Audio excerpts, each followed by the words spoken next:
আচ্ছা, তাহলে আজকে আমরা ক্লাস 8 জীবন বিজ্ঞানের পড়ব হচ্ছে মহামারী চ্যাপ্টারটা থেকে। ঠিক আছে? নানা সংক্রমণ রোগ গঠিত মহামারী। ঠিক আছে, মহামারী কী জিনিস তুমি আমাকে বলতে পারবে তোমার ভাষায়? কি মনে হয় কি জিনিস? মহামারী হুম। কোনো রোগ যখন অনেকটা জায়গা জুড়ে ছড়িয়ে পড়ে তখনই তো তাকে বা ওই রোগে যখন বহু মানুষ একসঙ্গে মারা যান বা আক্রান্ত হয় তখনই তো তাকে মহামারী বলে। হুম।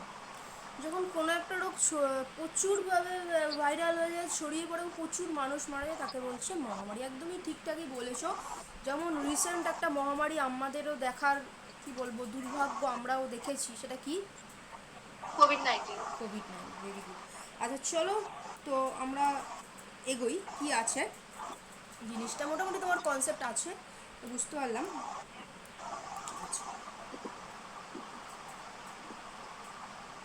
তো মহামারী কাকে বলবে, তা তোমার কনসেপ্টটা জানতে হবে। রোগটির লক্ষণ কী? অ্যাকচুয়ালি কী লক্ষণ? যেরকম কোভিড-19 আমরা বুঝতে পারছিলাম যে কারো জ্বর হচ্ছে, সর্দি কাশি হচ্ছে, কোভিড হয়নি তো, এটা কিন্তু আমরা লক্ষণটা দেখি, আচ্ছা ওর কোভিড হয়নি তো, পাশে যখন কেউ হাঁচি কাশি দিচ্ছে বা জ্বর হচ্ছে, আমরা কিন্তু লক্ষণ দেখে কোভিড হয়নি তো, তাই না? একটা সিমটম কিন্তু আমরা বুঝতে পারছি। লক্ষণ কী? রোগটি কতটা এলাকা জুড়ে ছড়িয়েছে, কতটা এলাকা জুড়ে ছড়িয়ে যাচ্ছে ধীরে ধীরে, কোথায় এর প্রথম অস্তিত্ব ধরা পড়েছে, কোন জায়গাটা অস্তিত্বটা ধরা পড়েছে, কখন এই ঘটনাটা ঘটেছে, কারা কারা আক্রান্ত হচ্ছে। নর্মালি কোভিড-19 মেনলি আক্রান্ত কারা কারা হচ্ছিল? বয়স্ক মানুষেরা। হ্যাঁ, বেশিরভাগ বয়স্ক মানুষেরাই, কিন্তু আমাদের ইমিউনিটি একটু লো আছে, তাই না? হ্যাঁ, কেন এই ধরনের ঘটনা ঘটলো? তাহলে কোভিড-19 সাথে তুমি রিলেট করো, কেন এই ধরনের ঘটনা ঘটলো, তাহলে কিন্তু রিলেশনগুলো কিন্তু তুমি কিন্তু কেস স্টাডি করলে ক্লিয়ার হচ্ছে, তাই কি না? তারপরে হচ্ছে কী কী ব্যবস্থা নিলে রোগটিকে এড়ানো যেতে পারতো। আমরা জানি ওই মাস্ক পরতে হবে, হ্যান্ড ওয়াশ দিয়ে হাত ধুতে হবে, কোভিড-19 যদি আমরা রিলেট করি, তাই না? হ্যাঁ, হ্যাঁ। তারপরে কী করলে এই রোগটির হাত থেকে নিজেকে রক্ষা করা সম্ভব? ওই যে আমরা অবশ্যই দূরত্ব রাখতাম তখন, ওই ডিস্টেন্স রেখে দাঁড়ানো, মাস্ক পরা, বারবার হাত ধোয়া, তাই না, এই জিনিসগুলো। চলো, তো এটা তো বইটা যখন লেখা হয়েছে তখন কোভিড-19 ব্যাপারটা আসেনি।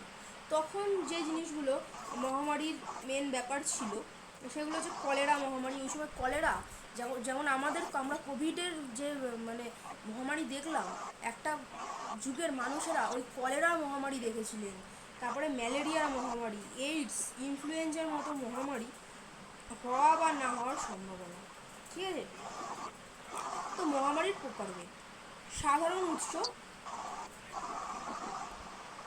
সাধারণ উৎস মহামারী, মানে সাধারণ কোথা থেকে মহামারীটা সাধারণ উৎস, কি বলছে, এই ধরনের মহামারী কোনো রোগ সৃষ্টিকারী জীবাণুর জন্য হতে পারে, আবার নাও হতে পারে। ঠিক আছে, ম্যাম, আমি শুনতে পাচ্ছি না। শুনতে পাচ্ছ না? না। আচ্ছা,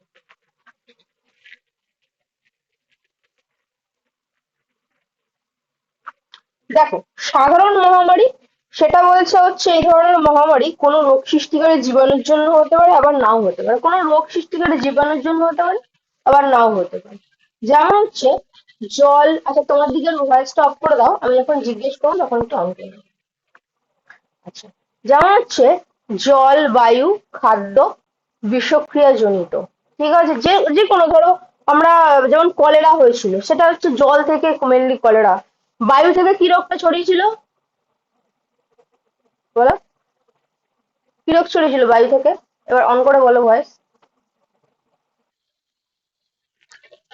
হুম, বায়ুর মাধ্যমে। এই রিসেন্ট গেল যে,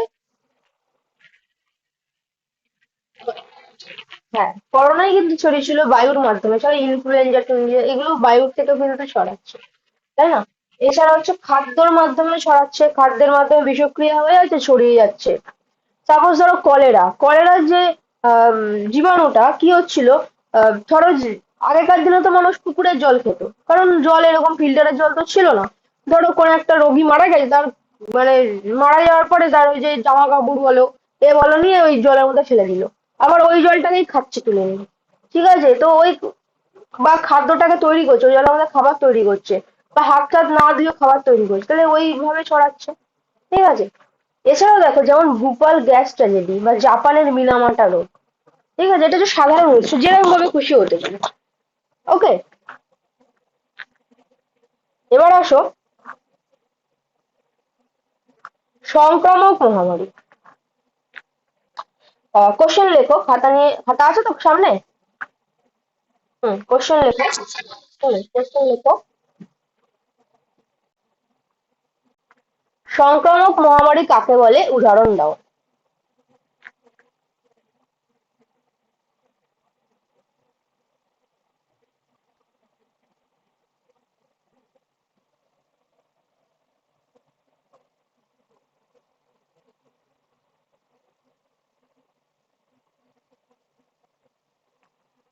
সংক্রামক মহামারী কাকে বলে, উদাহরণ দাও, হয়ে গেলে বলবেন।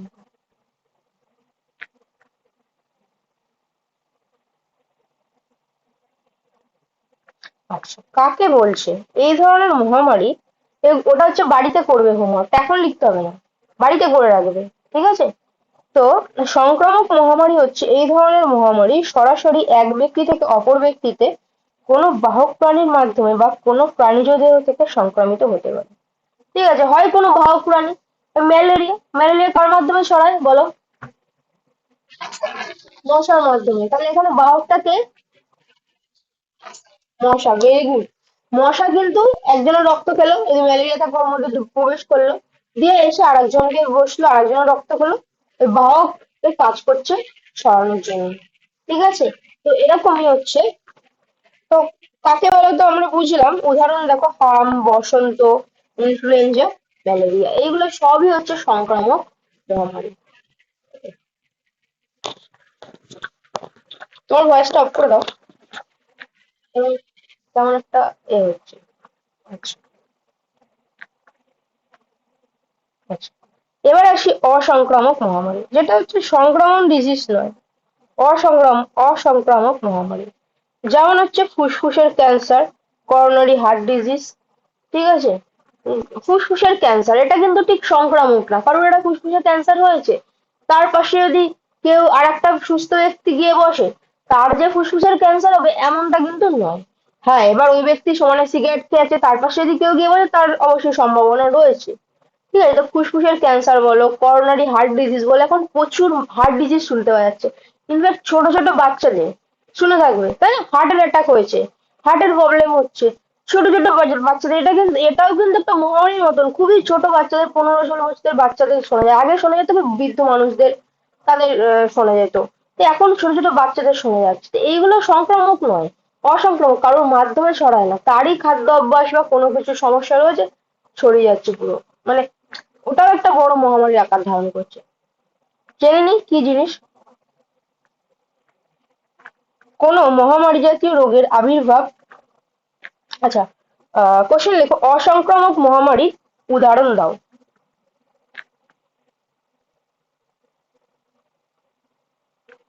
অসংক্রামক মহামারীর উদাহরণ দাও।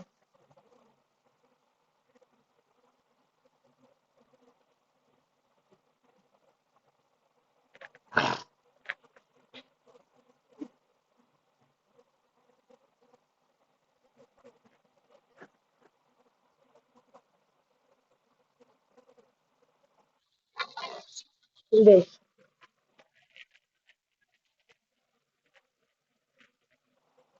আচ্ছা, কোন মহামারী জাতীয় রোগের আবির্ভাব হয় চক্রাকারে হয়, মানে দিন, সপ্তাহ, মাস, বছর, এরকম ভাবে একটা চক্রাকারে হয়। যেমন হচ্ছে টিকাকরণের আগে হাম। ঠিক আছে, সাধারণত 2-3 বছর অন্তর অন্তর এটা কিন্তু এই সাইকেলটা চলে। ইনফ্লুয়েঞ্জা 7 থেকে 10 বছর অন্তর অন্তর মহামারী রূপে ফিরে আসতো। আগে হাম, এখন তো হাম হয় সেরে যায়, কারণ আমরা আগের থেকে হামের ভ্যাকসিন নিয়ে রেখেছি, মানে ছোট বাচ্চা যখন থাকে দেখবে ওকে নিয়ে যায় না হামের ভ্যাকসিন দিতে, এগুলো ওকে কিন্তু করতে নিয়ে যায়। ঠিক আছে। কি হতো, 2-3 বছর অন্তর, 2 বছর মানে হাম হলো, আবার 2 বছর পর আবার ফিরে আসতো, অনেক মানুষ মারা গেল। ইনফ্লুয়েঞ্জার তাই 7 থেকে 10 বছর অন্তর অন্তর ফিরে আসতো। ঠিক আছে। আবার কোনো কোনো রোগের ক্ষেত্রে দীর্ঘ সময় ধরে ক্রমাগত বৃদ্ধি বা হ্রাসের প্রবণতা লক্ষ্য করা যায়।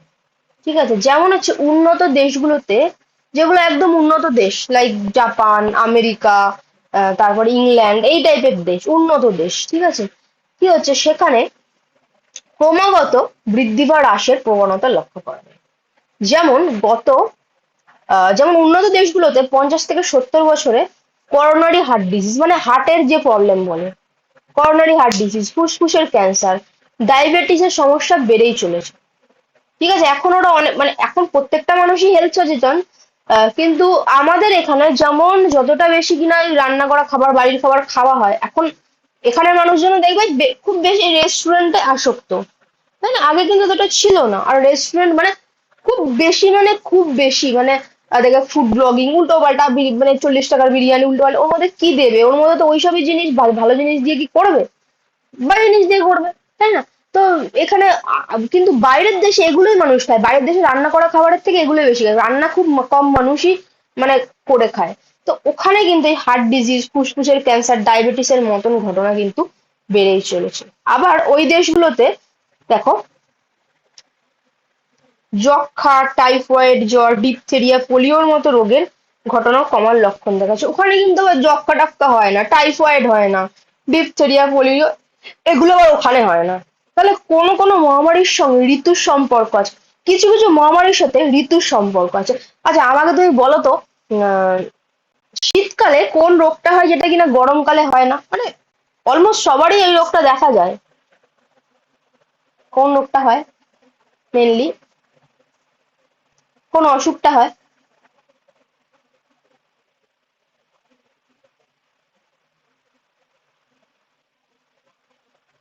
শীতকালে হাম, নর্মালি নর্মালি মানে সবারই প্রায় হয়, তোমার আমার সবারই প্রায় একটা সর্দি কাশি, তাই না? গরমকালে কি হয় সর্দি কাশি? তাহলে ওর অত বেশি কিন্তু হয় না। হ্যাঁ, গরমকালে হবে না কেন? এবার ধরো তুমি ঘামের জামাটাই পরে আছো, কি ধরো তুমি কথার কথা বলছি, তুমি স্কুল থেকে ফেরার সময় পুরো বৃষ্টিতে ভিজে চলে এলে, বা রাস্তায় বৃষ্টিতে ভিজে চলে, তখন তো ওটা বসে গিয়ে হবে। বাট শীতকালে দেখবে অলমোস্ট বেশিরভাগেরই সর্দি কাশি কিন্তু হবে, তাই না? বাট গরমকালে হচ্ছে না, তাহলে এটা ঋতু ভিত্তিক একটা একটা ডিজিজ বলা যেতে পারে, তাই না? কারণ কি, কিছু ভাইরাস ব্যাকটেরিয়া ঠান্ডা পড়লেই ওরা অ্যাক্টিভ হয়েছে, যেটা কিনা গরমকালে ওরা পারে না, তাই তো? দেখো, সেই রকমই ঋতুভিত্তিক কিছু ব্যাপার, বসন্তের শুরুতে হাম, জল বসন্তের মতো রোগ বেশি করে হয়। আহ পক্সের কথা শুনেছো? পক্স, ওই পক্স কিন্তু কি হয় বসন্তের শুরুতে হয়, বলে না বসন্তের এই ঋতুটা বিভিন্ন রোগ হয়, কারণ ওটা না তো গরম না তো শীত, তো ভাইরাস ব্যাকটেরিয়া গুলোও কিন্তু নিজের মানে একটা অনুকূল পরিবেশ পেয়ে যায় এবং বৃদ্ধি পেতে থাকে। ঠিক আছে, তো ওই সময় আমাদের অ্যাটাকটা একটু বেশি করে, পক্স টক্স আরো বিভিন্ন কিছু রোগ কিন্তু ওই বসন্তকালে কিন্তু একটু বেশি হয়। ঠিক আছে, আবার গরমকালেও একটা রোগ, গরমকালে একটা সমস্যা খুব বেশি হয় বলতে পারো, শীতকালে যেমন সর্দি কাশি হয়, গরমকালে কিসের সমস্যা একটু বেশি হয় বলতে পারো? হ্যাঁ, পেটের যে সমস্যাগুলো কিরকম, মানে ধরো ডিহাইড্রেশন হয়ে যাচ্ছে, আমরা ঠিকমতো জল খাচ্ছি না, সাপোজ আমরা জল খাচ্ছি না ঠিকমতো, ডিহাইড্রেশন হচ্ছে। তারপর কথার কথা বলছি, এটা তো হচ্ছে, ধরো বাইরে গেছো, বাইরে গিয়ে মানে খুবই জল তেষ্টা পেয়েছে, সবাই লেবুর জল খাচ্ছে, অত যখন আমরা শিখছি, পড়ছি, জানছি, তখন আর ইচ্ছে করবে না আমরা ওরকম লেবুর জল খাই। লেবুর জলটা যে বানাচ্ছে তার ঘাম, ময়লা সমস্ত কিছুই পড়ছে, বাইরের ধুলো, সে দেখবে হ্যাঁ লেবু বানিয়ে করছে, তার ঘাম টাম গুলো পড়ছে, যেই হাত দিয়ে টাকা নিচ্ছে ওই হাত দিয়ে ধরো ওই গুলে দিয়ে দিচ্ছে। যে বরফটা আসছে তুমি জানো না ওই বরফটা মর্গে থেকে আসছে না কোথা থেকে আনছে, তাই না? কেউ জাজ করতে যাবে না, কারণ রাস্তার লেবুর জল বলতে গেলে বলে তো আপনার খাওয়ার কি দরকার, আপনি খেন না, তাই না? তাহলে এই জিনিসগুলো আমরা যখন শিখছি, পড়ছি, জানছি, তখন কিন্তু আমরা আর ইচ্ছা করবো না, দরকার নেই আমার লেবুর জল খাওয়া, আমি বরঞ্চ বাড়িতে মানে একটু লবণ চিনি গুলে একটু লেবু দিয়ে নিয়ে চলে যাবো, ঠিক আছে, তাই না? তখন কিন্তু আর ইচ্ছে করবো না এই লেবুর জলটা আমি খাই, আমি শিখে যাবো। তো ওই জিনিসগুলো খুব বেশি খাওয়া তাই কিন্তু পেটের সংক্রমণটা হয়, তাই না? এছাড়া প্রচন্ড গরমে শরীর অতিরিক্ত মানে এ হয়, আহ অতিরিক্ত ধরো স্কুলে যাচ্ছ, প্রচন্ড রোদ গরম, স্কুলে যাচ্ছ রোজ, তা হচ্ছে বেশ, বেশ, তো স্কুলে প্রচন্ড গরম রোদ, তাতে কিন্তু আবার তুমি বাড়িতে আসছো মানে একটা অস্বস্তির মধ্যে, পেট ব্যথা এইগুলো কিন্তু হয়ে যাচ্ছে, তাই না? ক্লান্তি, ডিহাইড্রেশন, খুব বারবার করে জল খাবে স্কুলে গেলেও, এ করে রাখবে আমি এই সময় সময় জলটা খাবো, ঠিক আছে? আজ স্কুলে গেছিলে না? আচ্ছা, চলো এবার আসি আমরা রোগগুলো সম্পর্কে। যেমন হচ্ছে কলেরা। তুমি জানো কলেরা কিরকম ভাবে হতো আগেকার দিনে? বলতে পারবে? জাস্ট গল্পের মতো, বইয়ের মতো না।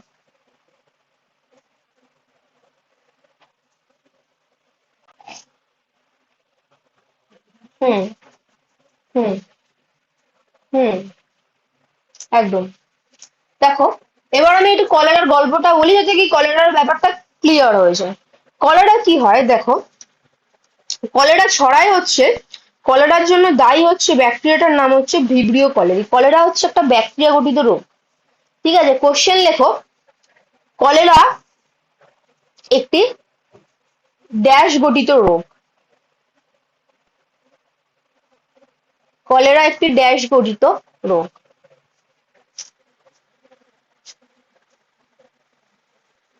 এবং ওর সাথেই লিখবে কলেরা রোগের জীবাণুর নাম লেখো।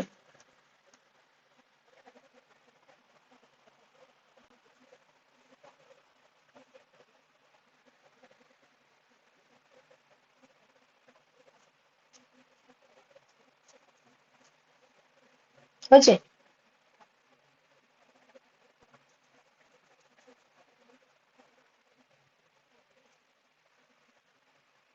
আচ্ছা, তো দেখো, কলেরা রোগের জীবাণুর নাম হচ্ছে ভিব্রিও কলেরি। ঠিক আছে, তো কি হতো আগেকার সময় কলেরা যে মানে একটা মহামারীর আকার ধারণ করেছিল, কি হতো ওই ব্যাপারটা তো আছে ভিব্রিও কলেরি। সাপোজ ধরো কোন একটা মানুষের কলেরা হয়েছে, কোন একটা বাড়িতে কোন একজন ব্যক্তির কলেরা হয়েছে, এবার সেই যে মলমূত্র গুলো তখন যেই পুকুরে ধরো জামা কাপড় ধুতো ওই পুকুরের জলই মানুষ খেত। আর না খেলেও ধরো ওই ওই পুকুরে বাসনপত্র ধুতো, বাসনপত্র ধুতো, ভিব্রিও কলেরি কি ওই বাসনের জলে ধুয়ে কি মারা যাবে? ধরো ওই পুকুরে কলেরা রোগীর ওই জামা কাপড় বলো, ওই তার মলমূত্র, কলেরা মানে কি বারবার মল ত্যাগ, একদম মানে শরীর থেকে সব মানে বেরিয়ে যাবে। মল ত্যাগ মানে একদম কিছুই থাকছে না, সে যা খাচ্ছে মলের মাধ্যমে বেরিয়েছে, শরীর তো কিছু অ্যাবজর্ব করতে পারছে না। এবার ওই ধরো কারোর একটা কলেরা হয়েছে, তার জামা কাপড় বলো ওই পুকুরে ধুয়েছে, পুকুরে ধুয়েছে, কে কখন কোথায় ধুয়ে যাচ্ছে, পুকুর খোলা, কেউ তো আর গার্ড দেওয়ার জন্য নেই। তো কোনো একটা মানুষ ধরো ওখান থেকে আবার বাসনপত্র ধুয়েছে, বাড়িতে নিয়ে এসছে বাসনপত্র, ওই বাসনেই খেয়েছে, রান্না করছে, কেউ ওখান থেকে জল তুলেই রান্না করছে, তা তার বাড়ির আবার কলেরা হয়ে গেল, সেও ওরকম করছে। এইভাবে বা ধরো ওই কলেরার হাতে ভালো করে হাত দিচ্ছে না, ধরো ফল, মানে এটা একটা ওই আর কি একটা সিনেমা টাইপের ছিল আর কি। ধরো ফল, আহ ফলগুলো ধরো ওই জলের মধ্যে ধুয়ে নিয়ে আসছে, ধুয়ে নিয়ে এসে ধরো ফল দোকানে সাজিয়ে রেখেছে, ওই ফলটা কোনো একজন ব্যক্তি কিনে নিয়ে গেল, বাড়িতে গেল, তার ওই ভিডিও কোয়ালিটি তো রয়ে গেছে, পুরোভাবে ছড়িয়ে যাচ্ছে, মানে ভয়ঙ্কর ভাবে ছড়াচ্ছে, কিভাবে ছড়াচ্ছে সে বুঝতেও পারছে না। তো এটাই ছিল মানে সেই সময় একটা বাচ্চা, একটা শিশু, সে মানে স্কুলে পড়াশোনা করে এসছে, সেই কলেরা এই বিষয়টা সম্পর্কে পড়াশোনা করে এসছে, এবং সে ওই গ্রামটাকে মানে বাঁচাচ্ছে। সে বলছে যখন জল খাচ্ছে আর কি, জলটা ফুটিয়ে খাও, তাহলে জীবাণু মরে যাচ্ছে। ও কিন্তু গ্রামটাকে মানে ও যেহেতু ওই শিক্ষিত হয়ে মানে ও লেখাপড়া শিখে আসলো, জেনে আসলো, ও বলছে জলটাকে ফুটিয়ে খাও। বাচ্চা কিন্তু একটা ছোট বাচ্চা, ধরো তোমার মতনই বাচ্চা, তো সে ওই জলটাকে মানে ফুটিয়ে তখন জলটা খেলো। বা ধরো রান্নার যে বাসনপত্র বলছে ওই পুকুরে মানে ধুতে না, বা যে কলেরা রোগী জিনিসপত্র যেই পুকুরে ফেলা হবে ওই পুকুরের জলকে ব্যবহারই করতে না, বা কলেরা রোগীর জিনিসপত্র কে পুকুরে না ফেলে পুড়িয়ে দেওয়ার কথা। মানে জীবাণুটাকে ধ্বংস করে দেওয়া হচ্ছে আর নিজেকে প্রোটেক্ট করা হচ্ছে। মানে আমরা অবশ্যই ফুটিয়ে খাবো, ফল যেগুলো আছে ভালো করে গরম জল দিয়ে ধুয়ে একদম করে সেইগুলোকে আর কি খাওয়া। ঠিক আছে, এই করে করে কিন্তু ও গ্রামটাকে আস্তে আস্তে আস্তে কলেরা মুক্ত, এটা ছোট সিনেমা ছিল। আচ্ছা, তো এটা তো তুমি বুঝেই গেলে জিনিসটা কি। এবার দেখো কি বলছে, কলেরা সাধারণত দূষিত জল, এছাড়া মশা মাছি, ধরো মাছিটা একটা মলের মধ্যে বসলো আবার খাবারের মধ্যে এসে বসলো, মানে তাহলে ওর পায়ের মধ্যে তো মল লেগে রয়েছে, এই জন্য মাছিকে ঢেকে রাখতে হয়, মাছি যাতে না বসতে পারে। তো সাধারণত দূষিত জল, মাছি বসা, না ঢাকা খাবার, নোংরা পরিবেশ থেকে এই রোগের সৃষ্টি হয়। শরীর থেকে সব জল বেরিয়ে যেতে পারে, প্রচন্ড বমি হয়, শরীরে অম্লক্ষারের লবণের ভারসাম্য নষ্ট হয়ে যায়, হলো, চামড়াকে ধোঁয়াটে নীল করে দেয়। কলেরা হচ্ছে মারণ রোগ, তাই চিকিৎসার প্রয়োজন, হলো। তো কোশ্চেন লিখবে, ওইটা তো লিখেছো, সাথেই লিখবে কলেরা রোগ কিসের মাধ্যমে ছড়ায় এবং এই রোগের লক্ষণ কি কি। কলেরা রোগ কিসের মাধ্যমে ছড়ায়, কিসের কিসের মাধ্যমে ছড়ায়, এই রোগের লক্ষণ কি কি।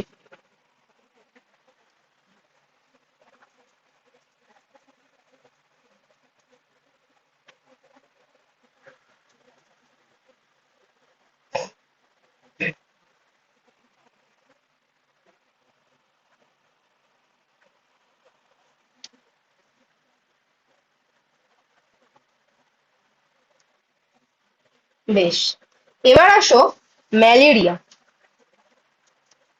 ম্যালেরিয়ার কথাটির অর্থ হলো খারাপ বায়ু বা ব্যাড এয়ার।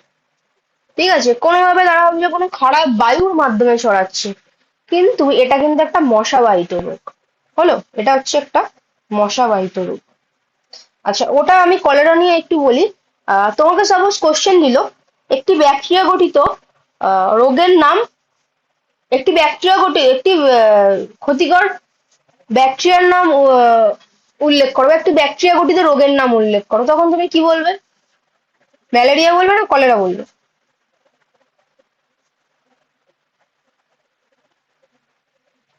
কলেরা। বেশ, এই যে এটা যেন মনে থাকে ব্যাকটেরিয়া গঠিত কোনটা।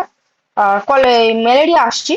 দেখো, ম্যালেরিয়া একটা মশাবাহিত রোগ। কি করছে? স্ত্রী অ্যানোফিলিস মশা, মানে মশা হবে না কথাটা, মশকি হবে, কারণ মশা কোনোদিনও, মশার রক্ত খাওয়ার কোনো প্রয়োজন পড়ে না, মশা গাছের রস খায়। আর মশকের রক্ত খাওয়ার কেন প্রয়োজন পড়ে? কারণ হচ্ছে মশকে যখন ডিম পাড়ে, ডিম পাড়বে যখন, অ্যালবুমিন প্রোটিনের দরকার হয়। ও কোথা থেকে প্রোটিন পাবে? পাবে প্রোটিন। ও তো মাছ মাংসও চিবিয়ে খেতে পারে না, তাই না? কোনোভাবে প্রোটিন পাবে না। তার রক্তের মধ্যে, আমাদের রক্তে থাকে অ্যালবুমিন প্রোটিন। সেই আমাদের শুধু রক্ত না, যে কোনো মেরুদণ্ডী প্রাণীর রক্ত, হচ্ছে গরু, ছাগল, সবার রক্তেই মশা খায়। তো খেয়ে ও ডিম পাড়ার সময় খায় মশক। হলো, তো সেই মশকি কামড়ালে আক্রান্ত ব্যক্তির রক্ত থেকে প্লাজমোডিয়াম ভাইভ্যাক্স বা প্লাজমোডিয়াম ফ্যালসিপেরাম নামক প্রোটোজোয়া মশকির দেহে প্রবেশ করে।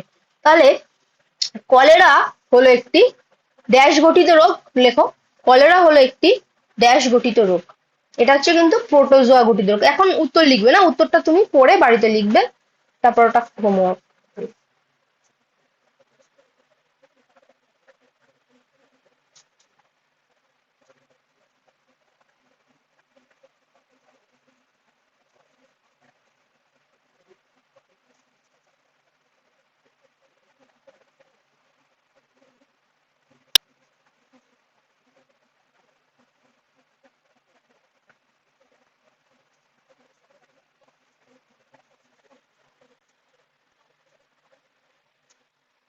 ওকে,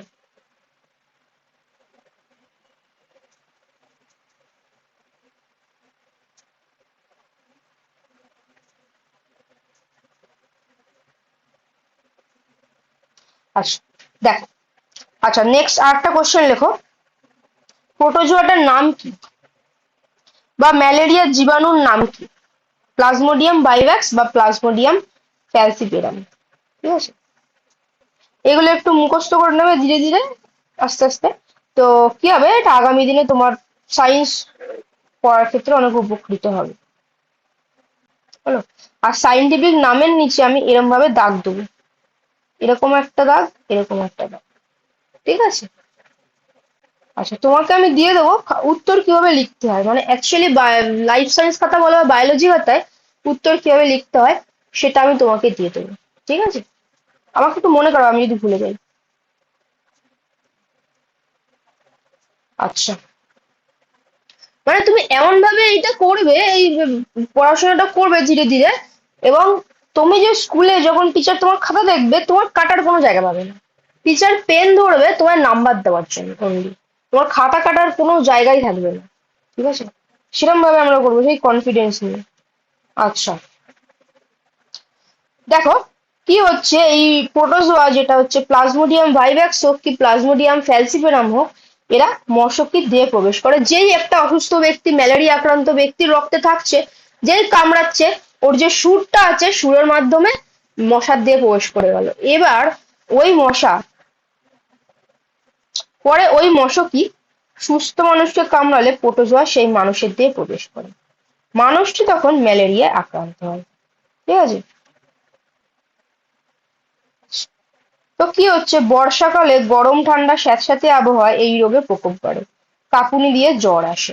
তো যখন ধরো প্রচন্ড বর্ষাকাল, বর্ষাকালে মশা প্রচুর বাড়ে, তাই না? বংশবৃদ্ধি বেশি করে, জল টল পায় দিয়ে বংশবৃদ্ধি করছে। যেটা প্রচন্ড গরম, সেখানেও এটা বেশি বাড়ছে, বা প্রচন্ড ঠান্ডা স্যাঁতস্যাঁতে, আর জল বৃষ্টি একটা কেমন বিচ্ছিরি মতো ওয়েদার, তাই না? স্যাঁতস্যাঁতের মতো শুধু একটা বিচ্ছিরি ওয়েদার, আর শুধু বৃষ্টি হচ্ছে তো হচ্ছে হচ্ছে তো, ওরকম একটা ওয়েদার, সেই রোগের সময় এটার প্রকোপ বাড়ে। হলো, আচ্ছা তারপরে কোশ্চেন লেখো, যে ম্যালেরিয়া রোগ কিভাবে ছড়ায়, ঠিক কিভাবে মশা কামড়াচ্ছে, কি করছে, ওই ব্যাপারগুলো লিখতে হবে। তাহলে খাতা চেক করবে, তখন আমি বলবো।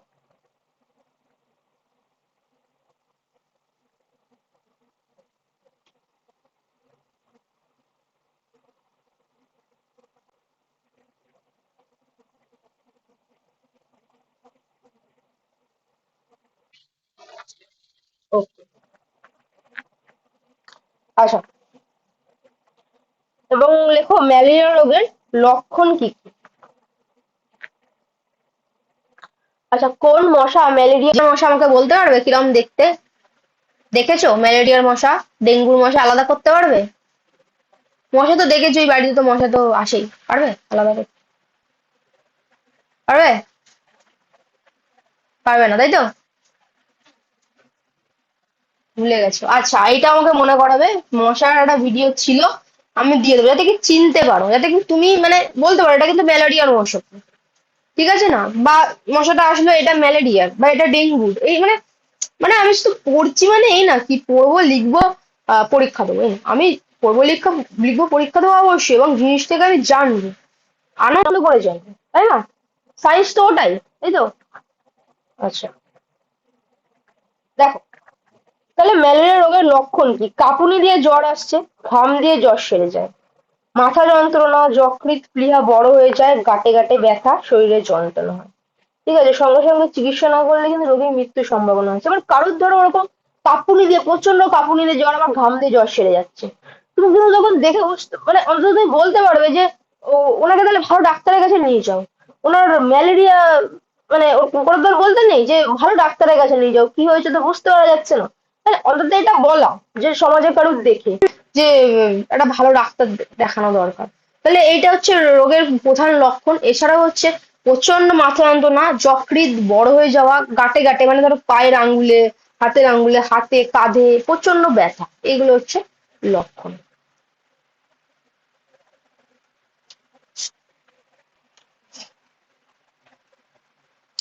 আচ্ছা, দেখো, ম্যালেরিয়ার বিরুদ্ধে সচেতনতার জন্য 25শে এপ্রিল দিনটিকে বিশ্ব ম্যালেরিয়া দিবস হিসেবে পালন করা হয়।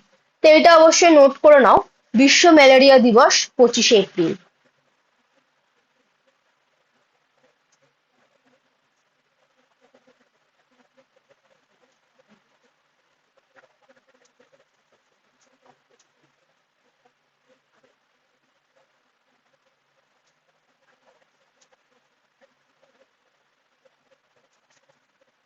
হয়েছে?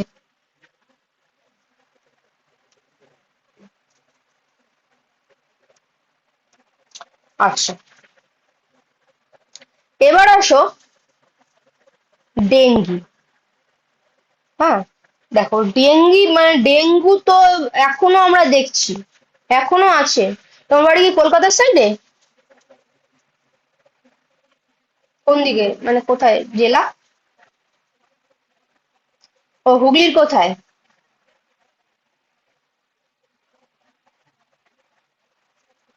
আচ্ছা আচ্ছা, শ্রীরামপুরের দিকে বাড়ি, আচ্ছা আচ্ছা। ওই ব্যারাকপুর যে ঘাট পার হলে যে শ্রীরামপুর, ওইদিকে? আচ্ছা আচ্ছা। ও আচ্ছা, তারকেশ্বর নগর। আচ্ছা আচ্ছা, চলো এবার পড়বো আমরা ডেঙ্গি। কলকাতার এই মশাবাহিত মারণ রোগের প্রথম দেখা মেলে 1963 থেকে 64 সালে। এই এখনো চলছে, ডেঙ্গি এখনো হচ্ছে, তাই না? দেখো, এডিস মশা হচ্ছে ডেঙ্গি মশা, বা এডিস মশাই কিন্তু ডেঙ্গির জীবাণু বহন করে। তো কোশ্চেন লেখো, কোন মশা ডেঙ্গির জীবাণু বহন করে?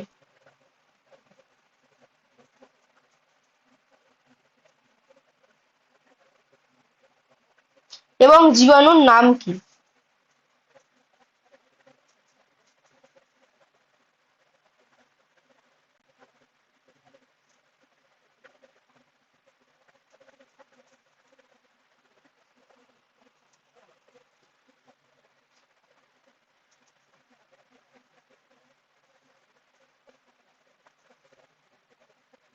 হয়েছে?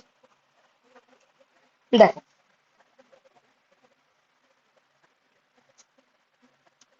তো জীবাণুর নাম হচ্ছে ফ্ল্যাবি ভাইরাস।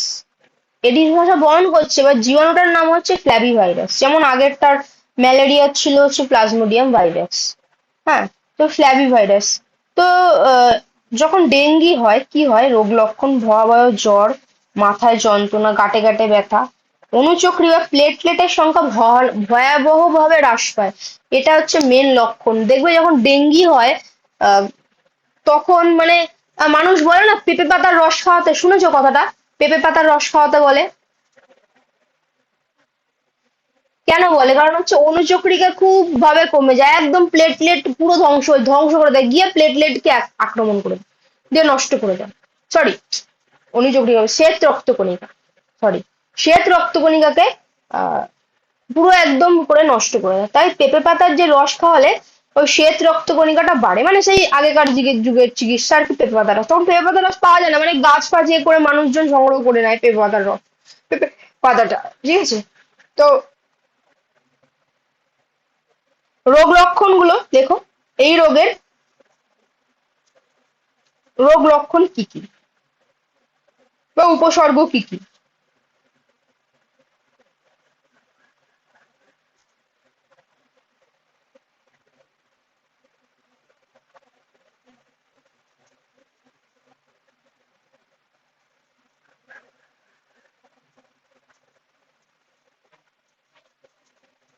বেশ,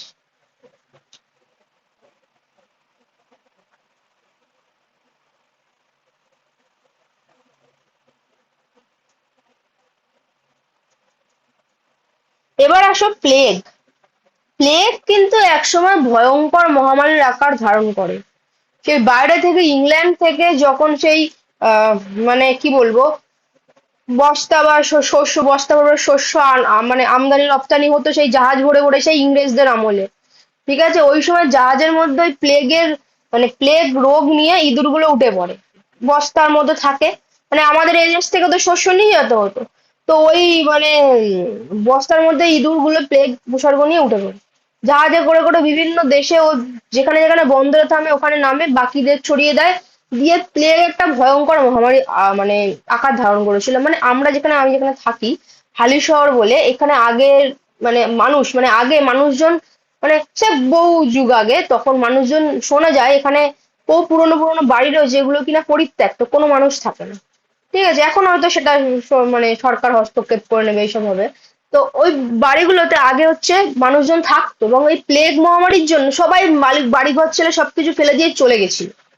মানে এত প্লেগের মানে উৎপত্তি, তো বহু বছর আগে, মানে মানে মানে ধরো আমার দাদু টাদুদের জন্মের আগে, মানে একটা গল্প শোনা আর কি, সবাই বলে। তো সবাই ছেড়ে দিয়ে চলে গেছিল, একটা বড় শহর ছিল, মানে পুরো ধ্বংস হয়ে গেছিল, আবার সমস্ত কিছু হচ্ছে। আচ্ছা, তো প্লেগের ব্যাপারটা কি? ইঁদুর থেকে মানুষের দেহে এই রোগ সংক্রামিত হয়। হলো,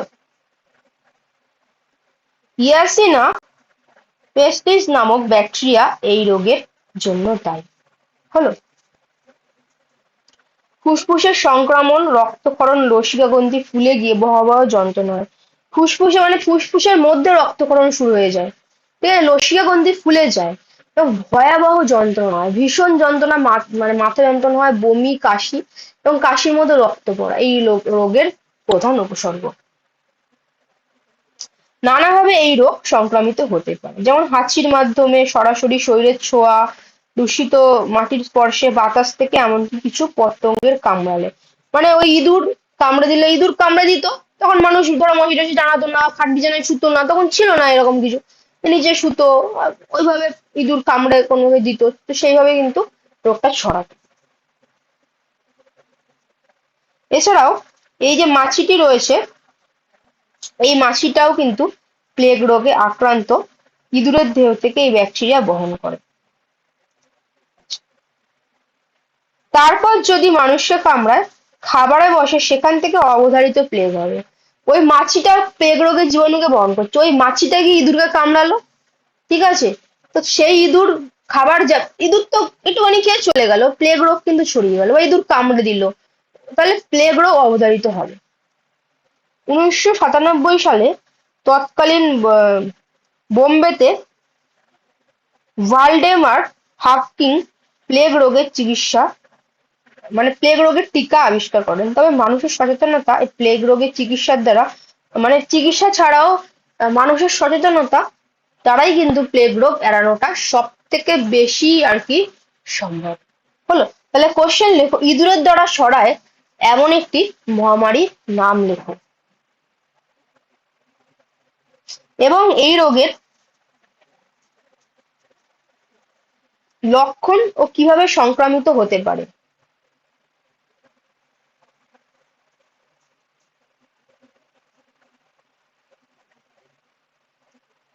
এই রোগের লক্ষণ এবং রোগ সংক্রমণ কিভাবে হয়।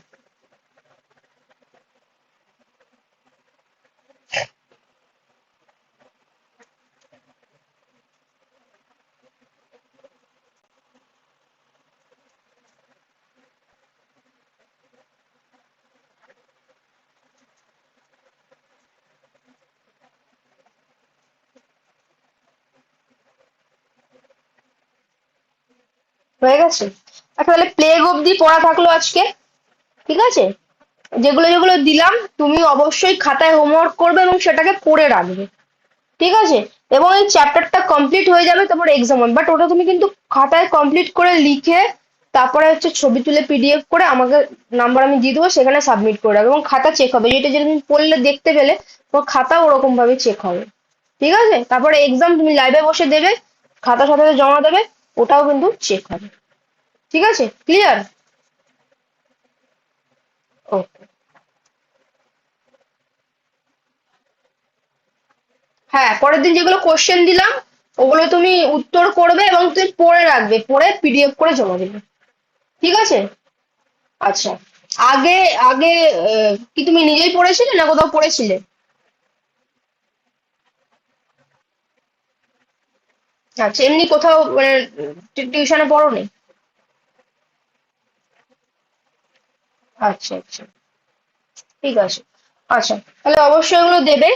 ঠিক আছে, আর আজকের পড়া বুঝতে কোনো অসুবিধা হয়নি তো? কেমন লাগলো? অনলাইন ক্লাস করেছো আগে কখনো?